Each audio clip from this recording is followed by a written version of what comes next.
Dans le temps de Constantin, il était empereur de Rome, et chef de sa nouvelle religion. Il a corrompu de nombreux chrétiens, qui contrairement au prophète Daniel à Babylone, ils n'ont pas été fidèles, et se sont laissés aller dans les fausses doctrines romaines. La ville de Babylone était encore Rome, et Constantin régnait sur ce royaume, ce qui démontre que l'Église catholique est un royaume de Babylone, et non le corps de Christ.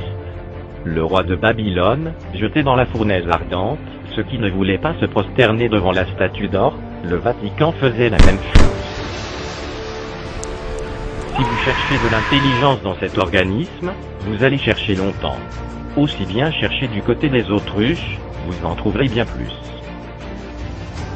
Pierre, un des 12 apôtres, n'était pas le chef de l'Église, mais l'apôtre des Juifs, selon ce qui est écrit. Paul était l'apôtre des païens. Le Vatican, pour prendre le contrôle des chrétiens, a dit que Pierre était le premier pape. Ils auraient pu dire que c'était Paul, c'est lui qui, selon les Écritures, a témoigné devant l'empereur de Rome. Mais comme ces Romains étaient désireux de contrôler les chrétiens, ils ont dit que c'était Pierre, et voici pourquoi. Il est écrit, Jésus, étant arrivé dans le territoire de Césarée de Philippe, demanda à ses disciples, qui dit-on que je suis, moi, le Fils de l'homme? Ils répondirent, les uns disent que tu es Jean-Baptiste, les autres, Élie, les autres, Jérémie ou l'un des prophètes. Et vous, leur dit-il, qui dites-vous que je suis? Simon-Pierre répondit, tu es le Christ, le Fils du Dieu vivant. Jésus, reprenant la parole, lui dit, tu es heureux, Simon, fils de Jonas. Car ce ne sont pas la chair et le sang qui t'ont révélé cela, mais c'est mon Père qui est dans les cieux. Et moi, je te dis que tu es Pierre, et que sur cette pierre, je bâtirai mon église, et que les portes du séjour des morts ne prévaudront point contre elle. Je te donnerai les clés du royaume des cieux, ce que tu lieras sur la terre sera lié dans les cieux, et ce que tu délieras sur la terre sera délié dans les cieux. Ce qu'a dit le Seigneur Christ à Simon-Pierre est que la pierre en question est le Christ. Et sur cette pierre, le Seigneur et non Simon-Pierre, construira son église. Le Seigneur n'a pas dit à Simon-Pierre, quand tu mourras, on construira une cathédrale sur tes ossements, ça, c'est n'importe quoi. D'ailleurs le Vatican est arrivé des siècles après la véritable église du Seigneur. L'église se portait bien, elle était fidèle à Dieu et son Christ.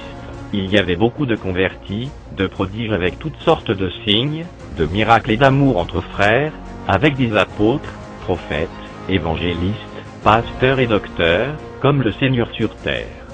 Mais dans le Vatican, il y a beaucoup d'arnaques, de cachotteries, de meurtres, de mensonges, d'abus de toutes sortes, de grandes richesses, des blasphèmes, l'idolâtrie, pas d'apôtres, pas de prophètes, pas d'évangélistes, ni de pasteurs et docteurs avec onction, pas de miracles, pas de prodiges, pas de signes, rien de semblable aux vrais disciples des premières églises.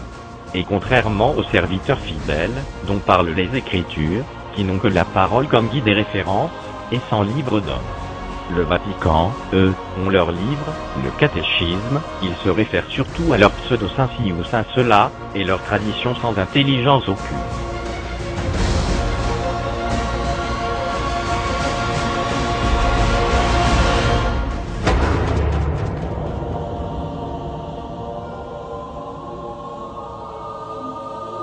Pierre a reçu la mission d'ouvrir les portes de l'Église dans un sens spirituel, et non littéral, aux Juifs, non-Juifs et païens. Mais ensuite, tous les apôtres ont reçu ce même pouvoir, ce qui démontre que Pierre n'était pas le chef.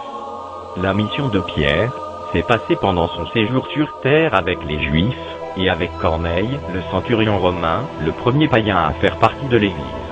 Ensuite, Pierre s'est occupé des Juifs, et Paul, des païens.